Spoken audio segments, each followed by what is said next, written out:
Hello, everyone. Hey, everybody. Welcome to Between Two Somms. I'm here with one of my favorite people, Jesse Becker. He's a a portfolio specialist for Craft and Estate, part of the Winebow Imports team. He does a lot of things for them, educate. He does a little bit of selling. He does a lot of specialized work for them. And I've known him for a long time. I got to teach his first introductory course I got the privilege of watching him do a great job that day. Been a friend for a long time. Always a pleasure to spend some time with you, Jesse. I'm Ron Edwards. I'm the director of wine education for Winebow in general. We're really happy to take this effort and support the industry a little bit, offer you something to think about other than everything that's on the news. And I'm looking forward to delving into Southern Rhône. We're going to hit the highlights and hopefully give some information that people didn't know or reinforce the things you already did. You ready to start? Yeah, I'm ready. Ron, if somebody had told me 15 years ago that I'd be teaching a wine class online with one of my mentors during a global pandemic, I would have said you're crazy. But here we are. And we're really happy to have everyone joining us today to talk about the Southern Rhône, fantastic region that the wines that I've been drinking for a long time and love talking about. And this slide actually about vintages tells us that right now is a great time to be drinking the wines of the Southern Rhône because we've had 5 fantastic vintages in a row. So since 2015, the quality has been exceptionally high. This means that for the Côte du Rhône, the basic appellations of this region, the wines are going to be very forward and I think give a lot of pleasure. But the big collectible, powerful wines that you would age, potentially for a long time, like Châteauneuf-du-Pape, it's great wine, great vintages to be buying those wines as well as Gigondas, etc. So some great vintages there. Certainly as of 15, they've been warm vintages, of course, a lot of ripeness, a lot of power to the wines, but the quality has been really great as of late. Ron, you probably remember the 98s. There's so much hype around the 98, yeah. And loved drinking those wines back in the day. And from what I've been reading, if you've got any of those in your cellar, it's time to drink those wines. They looks like they've really developed beautifully, but now is the time you want to drink them. I had, I think it was last year. It was either last year or the year before. I don't remember where I was at the moment, but 98 Beaucastel was opened around me, and it may have been at one of our celebrations for the Masters or something like that. And it was really nice, really in the pocket, kind of that. I can't imagine the wine being better. It might age longer, but it was really sweet. And, talking about these vintages sort of puts me in that mindset of being a sommelier once again. And thinking about how do I introduce these wines to someone who maybe likes a different genre. Maybe what they really like is the California genre, or maybe they're a little nervous about these warm vintages because they are reflective of maybe a little less old worldness than what they were used to with the time. Maybe address that for us real quick. Yeah, and we've already actually gotten some questions about the ageability of these wines from the Southern Rhône. And I just would say that 98 vintage is a great case in point that I think, especially for appellations like Châteauneuf-du-Pape, Gigondas, that was a vintage that was very long lived. So these wines can age beautifully, I think, especially from those big appellations like Châteauneuf-du-Pape. And Gigondas. So definitely Southern Rhône wines have plenty of ageability behind them. The sort of basics here that we want to cover, just some essentials. It's mainly a red wine producing region. It's 95% of all the wines from the Rhône come from the Southern Rhône, so it's by far the larger producer compared to the north. Overwhelmingly red, and they're blends, based on the Grenache variety with all of its friends like Syrah, Mourvèdre, Counoise, and so, etc. Very much a Mediterranean climate here, with very influenced by the Mistral. I'm going to let you speak about the Mistral, Ron, but Garrigue, I don't know if, hopefully you can see it in the background of that slide there, but that's Garrigue. Garrigue is this sort of overbrush of a mixture of herbs like rosemary, thyme, the lavender, just the sort of shrubbery of this region. It's very much kind of the topography, and we talk about it because it's what the place looks like, but also the wines can have this flavor, this sort of wild herbs, sage, thyme. So I think it's an important term to know. Sometimes we describe the wines as having this Garrigue character. Yeah. And tell us about the Mistral, Ron. Well, this picture tells a lot of the story right here. If any of you live next to a coastal boundary, say, you know, the Atlantic coast or even the Pacific coast, when you go up and get up next to the ocean, you see that all of the trees are fairly low to the ground, and they tend to be leaning away from the water a little bit. And the Mistral is kind of that situation. What it is it's a tremendously forceful wind that basically comes out of the Alps down toward the ocean. And as it goes through the Rhône Valley in the Northern Rhône, it experiences this sort of Venturi effect. If you took physics, you know that that's an acceleration through a narrow canyon kind of concept. Same thing you do with a nozzle to make your hose spray harder out in the grass or whatever. And that same thing happens here for this weather pattern, this phenomenon. Now, when it's blowing really hard, it's actually destructive. It's one of the reasons that the Northern Rhône has the grapevines sort of individually trellised, that one stake in the ground to keep them from being blown over. And as you get further into the Southern Rhône, that's one of the reasons originally for the gobelet training, is to prevent, you know, that destruction of the wind, keeping them lower to the ground. We're talking about a wind that has a sustained velocity of 41 miles an hour, sometimes 56 miles per hour, and it can gust up to 112, which is, you know, category 2 hurricane. So this is a serious impact on all grape growing. And depending on which, you know, appellation you're in, depends on how much it affects you. So, for instance, Lirac, for instance, has the full force of the Mistral, but those that are tucked up against the Dentel, like Gigondas and Vaqueras, they don't feel as much of it, and it changes the climate. Yeah, definitely an important feature of wine growing in the Southern Rhône. It's the Mistral. Just a few other basics I think we should cover. This is generally how the Southern Rhône is structured. You know, the basic appellation here is the Côte de Rhône. They're mostly produced from very high percentages of Grenache, and they tend to be blends, although you could have 100% Syrah or 100% Grenache under that Côte de Rhône appellation. It's the basic wine of the Rhône. You know, that covers everything from you know, the wines that are kind of made on sort of mass scale to things like Chateau Foncelet. I mean, just think about that one. That is Côte de Rhône, but one of the great wines of the Southern Rhône. So it takes in everything. From there, you kind of go up the quality pyramid to Côte de Rhône village. There's about 95 villages that can produce a wine called Côte de Rhône village. 21 of those can append their name to the Côte de Rhône village. So it's in theory a step up in quality from the basic appellation of Côte de Rhône. Yeah, and some of the names you'll look for there are things like Séguret, which I actually think Séguret is going to follow Cairan and become an official AOC one of these days. Pretty nice wines coming out of there. And another one might be like Lodun, and they go on. And for higher level, if you're looking at the MS program, by the time you take that exam, you actually have to remember all of these, but there were less of them before. So so it's getting harder all the time.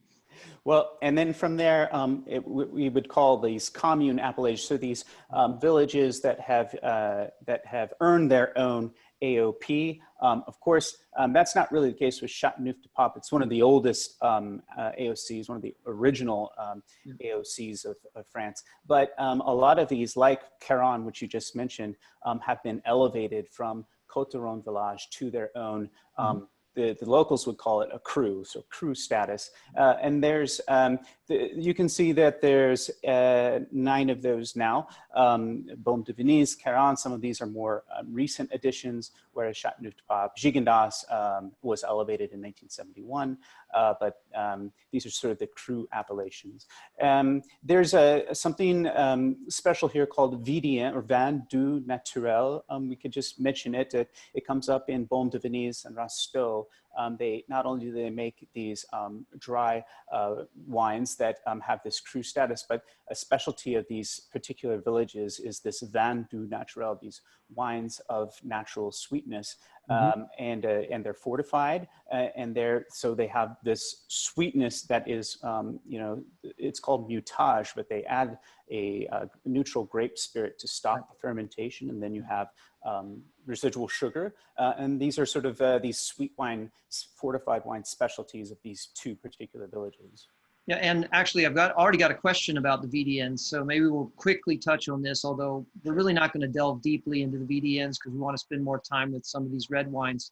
But basically the question is, can you give us your perspective on Southern Rhône VDNs versus, you know, the other ones, Maury, Bonjour, Rive Salt, etc. And, you know, I'll start with the fresher version of Rive Salt is very similar to Muscat Baume de Venise. When you get into Maury, now you're talking about sort of Rasteau in the Rancio style, and they're comparable there. But then, you know, Banyuls is its own thing because it's Grenache based. So there's not really one of those. Well, wait a minute, Rasteau has a regular Grenache based one, right? Sure. Yeah. And the term you just mentioned, Rancio, we should probably explain it. This is that sort of oxidative style where they leave it in barrel for an extended period of time, and it develops almost. It tastes almost like a Madeira with sort of nutty quality. Yeah. And Maury's a pretty cool example of that style. Set it out in the sun, let it roast in glass jars, and you kind of get this Muscat meets Madeira kind of approach. And you can still find old bottlings, like old vintage bottlings, like 69 and earlier in the marketplace as well. So let's move on. There's some other questions, but let's get some traction going here. By the way, we were missing a few appellations. There's 18 appellations in the Southern Rhône. I think I had 12 or so listed there. We're not talking about Luberon or the Côte Ventoux or anything like that, but those are like these regional appellations that are also part of the Southern Rhône and can produce some really great wines. We want to talk about Grenache though, because it's of course the most important variety of the Southern Rhône. An import from Spain or Sardinia. I don't know. Most experts would say it comes from Spain. So it has a couple of synonyms there. It would be known as Grenache in Spain or Cannonau in Sardinia. It's vigorous, it's hardy, it's late ripening. It's really the perfect variety for the Southern Rhône. Often trained as bush vines, you alluded to that Gobelets or the bush vines training. And we had a question about how can you, when you're tasting Southern Rhône wines, how do you, especially in a blind tasting scenario, how do you identify it as Southern Rhône? They're blends, so it can be tricky. They tend to be blends at least. But if we just talked about Grenache on its own, what does it taste like? To me, it actually has a really sort of pale color. It can look a lot like Pinot Noir in the glass. Yeah. It has really just pure red fruit, so either strawberry or raspberry, but I always think on its own, 100% Grenache is a red fruited wine rather than dark fruits. I always think there's a citrus note to Grenache. Like I find it to be like grapefruit or grapefruit rind, and always has kind of this spice and gris. So these would be the things I would look for to take me to at least a Grenache-based wine from the Southern Rhône. Yeah, I think that helps. And there's a couple other structural things, you know, like one of the things that you want to learn as you're blind tasting is you should never hang your hat on one part, because if it has the herbal and the red fruit, but it doesn't have the right alcohol content, for instance, it's not going to be Southern Rhône. So you're looking for elevated alcohol content. You should notice it, especially in current vintages. The texture of the tannin is different than Sangiovese, which it often is mistaken for. It's different than Pinot Noir, that it's a little more rough hewn, a little more gritty. Certainly that Garrigue thing takes me into Grenache for Southern Rhône, as opposed to, hey, is this Grenache from maybe Spain? Yeah. Make it Garnacha. Those are all great things. I tend to associate the fruit with strawberry from ripe to sort of conserved or jammy. You know, this is one of the difficult wines to find blind, so I can understand why they're asking. And I would suggest taste it a lot. Yeah, Yeah, and thanks for pointing out some of these structural things about Grenache. It's got probably a pretty high in alcohol, just moderate acidity. But Southern Rhone wines are blends, and so sometimes they have a lot of color and they have a lot of structure to them. It's all about sort of headiness and this note of garrigue, or the spice of that you get from Southern Rhone wines. And here's some of the blending partners to Grenache. Of course, Syrah, typically found, at least in the Southern Rhone, more in the northern parts of the Southern Rhone. It prefers a little bit cooler climate, but it's included for structure, color, and of course the complexity that it brings. Mourvèdre, you'll find more in the south. Châteauneuf-du-Pape, I think, it's a place where you would find plantings of Mourvèdre. Again, structure, color, maybe even bringing some freshness and acidity. That's exactly what Cinsault does. It retains acidity well in the warm climates, so it's included for finesse and freshness. Carignan, it's kind of a rough, tough old grape variety, isn't it? Yeah, it's hard to manage the tannins of Carignan. The most successful efforts I've actually seen of that are Carignano di Sulcis, which is actually from Sardinia. And I've tasted a couple along the way in France that I'm like, hey, they did a good job with this. But in general, it's a good blending partner, and especially when you talk about something like Grenache that could use a little more substance in some regards. And then you have all these others listed that are good for people to be aware of. But let's move on. Yeah. And we're going to basically cover one of these questions is what differentiates the cru designations of Southern Rhone from the other AOPs. And guess what? That's a perfect segue. So let's talk about Châteauneuf-du-Pape, and look there's the Papal Palace from, what is that, the 13th century, when they divided the rule of the popes, etc. And we'll let you read. For sure, this is the most famous appellation of the Southern Rhone. They're almost 90%, 95% probably of Châteauneuf-du-Pape is red, although there is a white version that exists. It's either 13 or up to 18 varieties. It depends on how you count some of the varieties, like Grenache. Of course, there's Grenache Noir, and then Blanc and Gris, same with Picpoul. So some of these varieties have different colors and variations. So that's how we get to 18. But somebody did ask the question if you could use machine harvesting in the Southern Rhone. For sure. I mean, you'd find plenty of Côte de Rhône that would be machine harvested. But for these, what we're calling crus, the hand harvesting is a requirement of these. So that's certainly the case here in Châteauneuf-du-Pape. And honestly, in just a physical structure of the vineyard, in order for you to have machine harvesting, you cannot have a vineyard planted in the gobelet system, because machines just won't do that. It has to be in a traditional trellis where the machine can work on it. Yeah. We have an example of these old men, not the guy, but rather the old men vines hanging out and showing what they do. And one of the other things you see here is just this vast difference that we're going to talk about in the way the land lays and what's actually there. We think of Châteauneuf-du-Pape as these beautiful galets, and that everything's these big stony, break your ankles as you walk through the vineyards. And that's just not true. These are two great vineyard sites. You can see, obviously, just from looking at them, they're going to have different water retention. They're going to have different heat retention. And, by the way, the gobelet training also really helps with water usage. A vine trained like that uses less water than a traditionally trellised vine, which is also important in the Southern Rhone.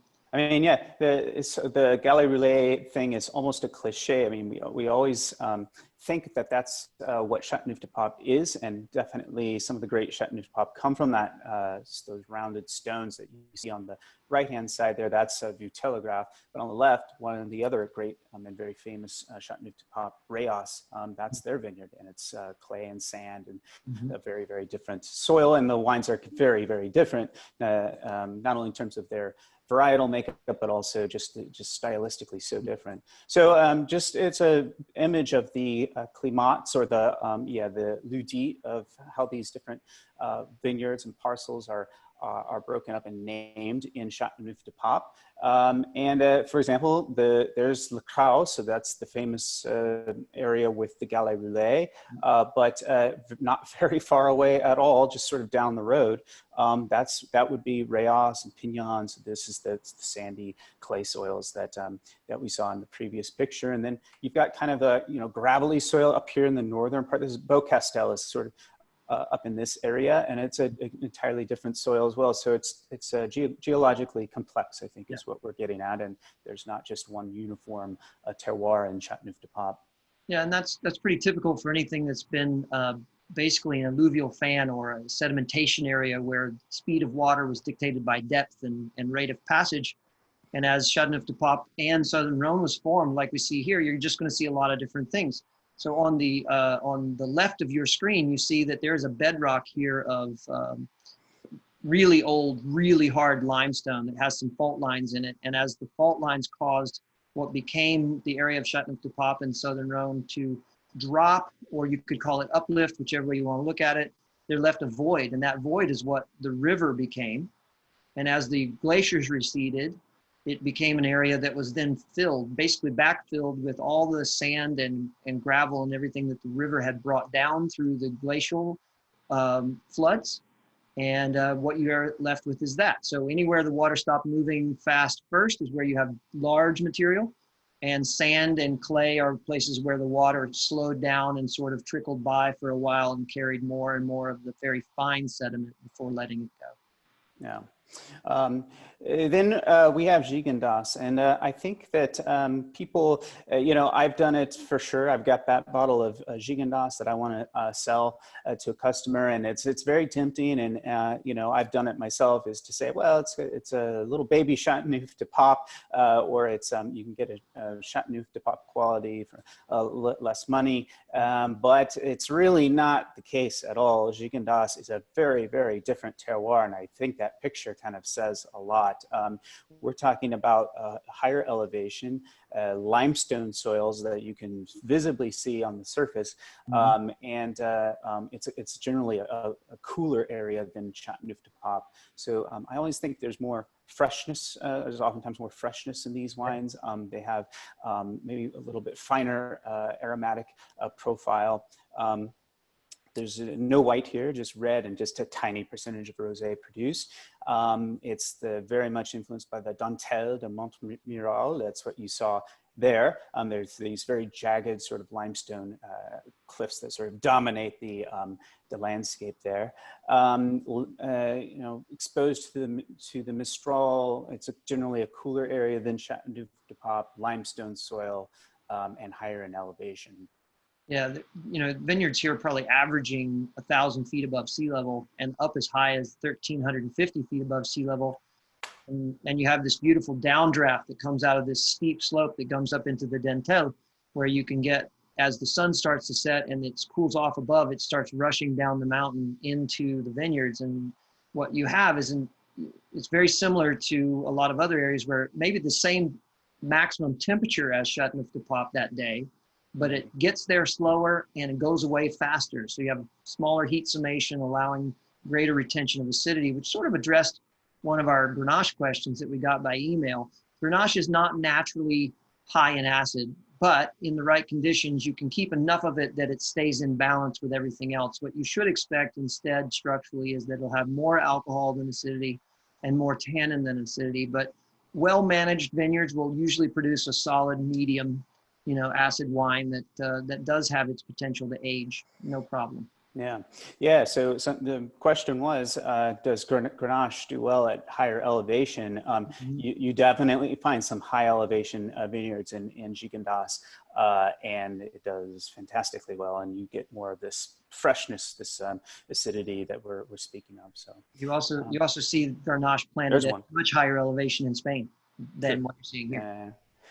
So there you have it. Yeah, there's one that could possibly be even 500, 600 meters of elevation. That's quite high. So. And then maybe a few more of these crus that we should cover because they're definitely worth looking at. Some of them offer fantastic value, and they're all unique from one another. Let's see, Caran. Definitely worth talking about because it's the most recent to have been elevated from this Côte du Rhône village status to cru status. And you get, in my opinion, these wines are a little more sophisticated, they're fresher, they're a little more cool, they're cooler in profile than some of the other crus. And it also just shows, I think, that there's sort of a path that producers can follow to elevate themselves from Côte d'Or village to this cru status. And there's some fantastic producers in this commune or appellation. Yeah, and the great thing is you're catching them when they're at their maximum. They've worked really hard, 10 years straight, applying, verifying. So this is a really great time to be buying Chiron. You got good vintages, and you got producers that are working really hard to maintain their reputation. So it's a good go-to. But so is Vaccaras. Yeah, Beckeras, a neighboring appellation of Gigondas, although maybe a bit warmer. Sometimes we describe the wines as being a little bit more rustic. Very kind of unique to point out here. You can have red, white, or rosé Beckeras elevated from Côte d'Or village to its own appellation in 1990. Yeah, a lot of these other AOPs are this 50% minimum Grenache formula. So as you taste them through a vintage from village to village, in many ways, you really are tasting vintage and location because they kind of use the same formula, not exactly the same percentage from producer to producer, but the laws are pretty much the same in what grapes they use and in what percentage. And Valsaube is a really cool place, literally, because it's further north and up in elevation.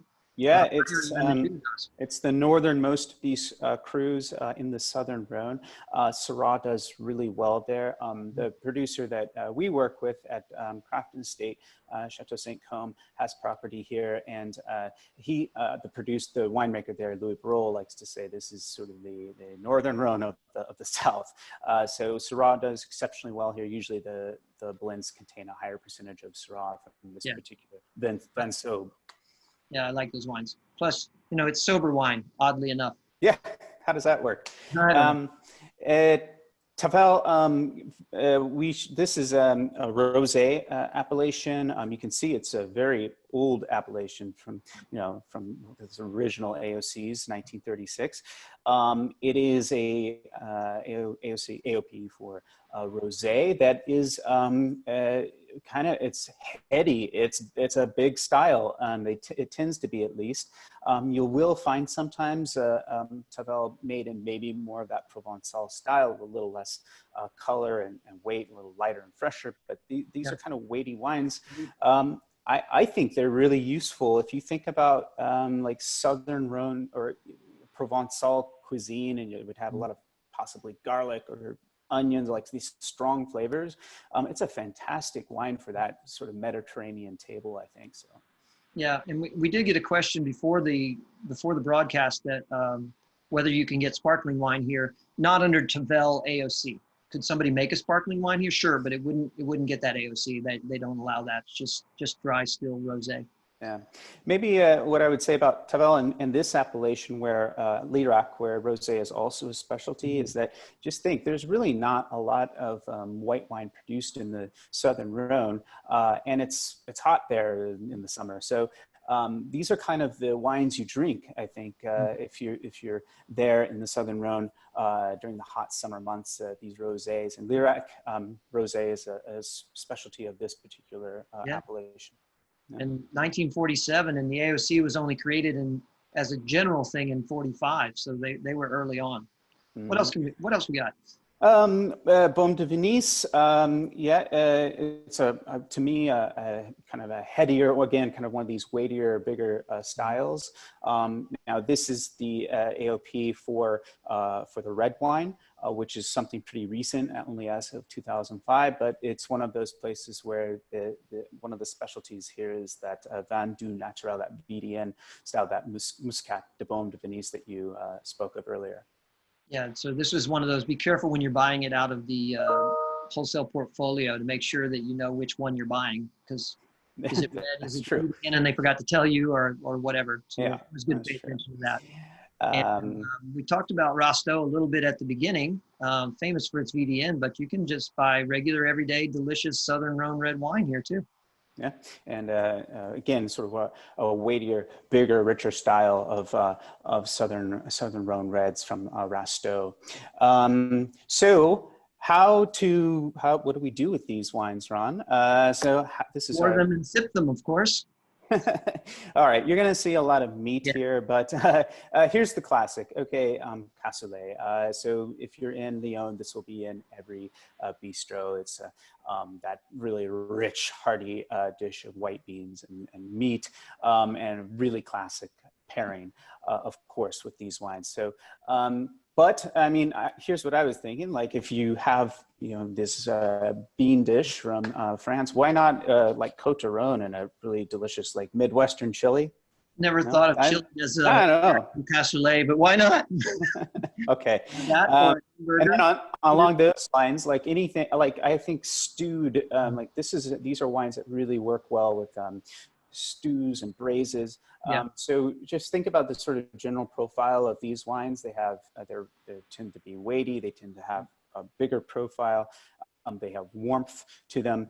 And so really works well with sort of these hearty dishes. Yeah, and what's really cool though, because we're in that world of like, people want to drink red wine, they don't care what they're eating. If you pick the right kind of Côte de Rhône and you're careful with tannin structure and so forth, this is also a wine that can be very ecumenical and not offend a rich fish dish and not offend white meats because it doesn't overpower with tannin most of the time until you get into the upper tier wines. And I think you've got a good old American hamburger in this slide. Yeah. And the other thing that really amazes me is the flexibility. When I was there, they would serve beautiful goat's cheese with Côte de Rhône. And I'm thinking, wow, that's weird. Not enough acidity for the cheese, but it was with olive oil and rosemary and things like that on it. And it was beautiful together. So that tying together of those aromatic herbs with whatever you're eating and Côte de Rhône style wines, Grenache based wines, really, really good idea. Yeah, I think the smoke of the grill is a really good idea. There's some Texas barbecue there. I mean, that works well. Yeah, you could pair this with, you could even pair it with a vegetarian burger. Absolutely. But here's what I was kind of getting at with like the Tavel idea is that that rosé, it's weighty. It has some guts to it, but it's kind of what you want if you've got these sort of strong garlicky onion flavors of like Provençal cooking and that sort of thing. Here's that cheese you were talking about, goat smoked cheese. There it is. Perfect. That's exactly what it looked like. It was delicious too. I can see right here that we've had a bunch of questions come in since we started this. Should we try to tackle a few of these? Yeah, I think we should. And anyone who feels like, I don't want to stay any longer, that's totally okay. Hop off whenever you like. But let's see here. Let me moderate some of the questions and we'll just bounce back and forth on who answers what. We have the, what differentiates the cru designations from Southern Rhone AOPs? And I think, why don't you handle the generalization of like, why are these crus listed on their own instead of some of the other villages? It's sort of a generalized comment, I'm sure, and I'll find another question after that. Yeah, so we're sort of using these terms interchangeably. This term cru, that's actually what the producers there, if you're there in the Southern Rhone, they'll talk about Caran as being now a cru or Gigondas being one of the crus. But we're sort of using the term cru interchangeably with these commune level appellations, these villages that have earned their own AOC. So this isn't appending your name to Côte de Rhône Village any longer. You've actually got your own AOP or AOC with its own set of rules. And it's won through a lot of hard work and consistent quality from the producer or the growers there. So it's an elevated appellation up from the Côte de Rhône Village category.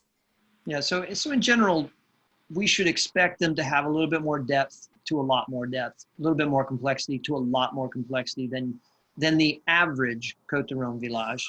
Of course, it makes a whole lot of difference too, because I've had some just plain old Côte de Rhônes that were just phenomenal wines, but that was producer driven more so than it was appellation driven. Well, and they each have their own identity that's very clear. Like Rasteau tastes one way and Becker another. So. I'm not sure we have an answer to this question, but I think it's something that comes up a lot, so I'll bring it up. And that's what steps are wine growers taking to adjust to global warming in an area that's already warm? I know one thing I've heard is they're actually allowing yields to increase so that the vine, because the vine now has the potential to ripen a lot more grapes than it used to. If they've shared any quick answers with you, that's great. I don't think we're going to solve global warming in this moment in time, but.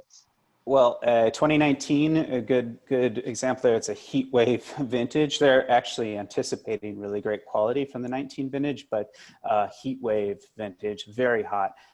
But most of the producers that I've spoken to, the solution is to harvest earlier, and they're harvesting very, very early in these places. So. Yeah. Okay. So here's an interesting question. I've read that Chateauneuf du Pape's, and this is also very reputable about the whites, but that Chateauneuf du Pape's will go through cycles of being open and closed as you're consuming them, right? Is this accurate? If so, what's up and with that, and how does it compare to other wines, arcs of likes and dislikes as they develop in the bottle? I definitely have an answer to that personally, but you want me to? Here's my personal opinion. My opinion on this cycle of life of wines is. There's a lot more made of it and basically blaming it on the wine. And I think that we often have to look a little bit more closely at its cycle of life in storage and shipping. Certainly wines are going to have this sort of, as the oxidation very slowly changes the wine, they're going to be in different states of flavor profile based on chemistry, right? But then the rest of it is outside influence. And I know for a fact that in the past, I have associated wines that were just kind of closed down with wines that actually had low levels of flaws that prevented expression, low level of TCA or a little bit too much volatile acidity that wasn't being covered up or whatever. And so I'm hesitant to say that great wines go through periods of I like it, I don't like it, it's good today, it's not tomorrow. But I will lean on the French proverb, and that is that there's no great wine, just great bottles. And you can drive from there if you like. Now let's take another question. Absolutely. Okay. Outside of a restaurant, say at home, would you personally decant the 98 or a 2000 or a 20 plus year Chateauneuf du Pape for the sole purpose of aerating? I feel like there's maybe argument for both sides. In other words, maybe you're not worried about sediment. Maybe you're worried about getting the wine open, quote unquote, or aerating it. What do you say? So to me, I would decant a wine like that, like a 98 Chateauneuf du Pape. I'd probably decant it. We're not dealing with Pinot Noir here. Now, I'm very, I have a very personal, I just don't decant Pinot Noir no matter how old it is. So I like pouring even really old Burgundy just right out of the bottle. This is something a little different to me. So I would decant a Chateauneuf du Pape with 20, 30 plus years on it because of the sediment and just to get it going, just to juice it up a little bit and get it alive. So I'm on the same page. I would decant it as well. I would just be careful as to when I decanted it. Having had that unfortunate experience where I had an older bottle of wine that I decanted earlier than I should have. And by the time I got to the moment where I really wanted to use it, it was main course or whatever, I had missed that sweet spot. So I tend to advise people at home, decant it when you're ready to drink and then be patient. And if the wine is like really brilliant and unbelievable, go ahead, consume it. But if you feel like it needs time, then be patient and wait for it to do its thing in the decanter. In a restaurant setting, we don't have that luxury, right? The guests are only going to be there for a certain amount of time. But at home, you could open your 98 and start drinking it 15 minutes later and find out that the sweet spot is 2.5 hours later, or maybe 3 hours later. Well, you're still there. You can keep enjoying that. And if you have to, just open something else while you're waiting would be my, open some Vino Verde or something that won't hurt you the next day. Lots of people want a copy of the PowerPoint. I guess they could send us an email. I'm not sure how you feel about that. Oh, here's a great question. Could you speak to the structural elements of classic Chateauneuf du Pape? I'll cover alcohol and acidity, and you cover the rest. How about that? Classic Chateauneuf du Pape should strike you as high alcohol. It's very rare these days at all to have it anywhere under 14.5, 14.2, sometimes it's 15 or more. So you should get a lot of warmth of alcohol out of a Chateauneuf du Pape. And the others, the tannin should be moderate plus. And occasionally on a really serious wine, you might get high tannin, but generally you're dealing with moderate plus solid. By the Court of MS standard, I know the WSET uses different words, moderate plus tannin. Yeah, and it's kind of was the point we were getting to on that, just looking at the soils and all the different luti of Châteauneuf-du-Pape, but it depends on where the wine comes from. But I think in a general way of describing these wines is that they're heady, they have a lot of weight and warmth to them, and describing the aromas and the flavors, it's gamey. I mean, especially as it ages, it becomes very kind of gamey. Definitely that spice and garrigue can be exotically aromatic, especially as they, with time and bottle. Wines of great complexity of intensity of fruit and warmth, but also just sort of that complexity that comes from the varieties and the soil in which they're grown. So. Yep, totally. I think we probably should answer one more question and then get ready for next week, right? Yep. So can you talk about Sommeliers? I think that's a legitimate question. The idea of bleeding wine off to have a lighter colored wine and make a more intense red. Anything you want to add to it other than that? It's a classic way to make rosé, obviously, because you have a little bit of pink wine going out the door to ferment elsewhere. Yeah, and this is how these Lyrac that we were speaking. This is how these tend to be produced, is through this bleeding off, this saignée method. Yeah, and you know, there are 30 more questions that we maybe can manage to type an answer to them, perhaps. Yeah. But great crowd. Loved the fact that we had like 340 people on at one point. That's really fabulous. Yeah, that's really cool. So we're so happy that you decided to take a little time to learn about the Southern Rhône today. We're planning to make this a series, so we'll try to put these together on a regular basis. I think just for me I'll sign off and just say thank you and be well and be safe. Yeah, absolutely, everybody. Take care of yourselves. Be patient. We're going to get through this together. We're going to come back most likely next week with another topic for you. And thanks for the attention. We really appreciate your signing on. Makes us feel really great that, that you all are ready to learn and want to try something like this. Have a great day. Thank you.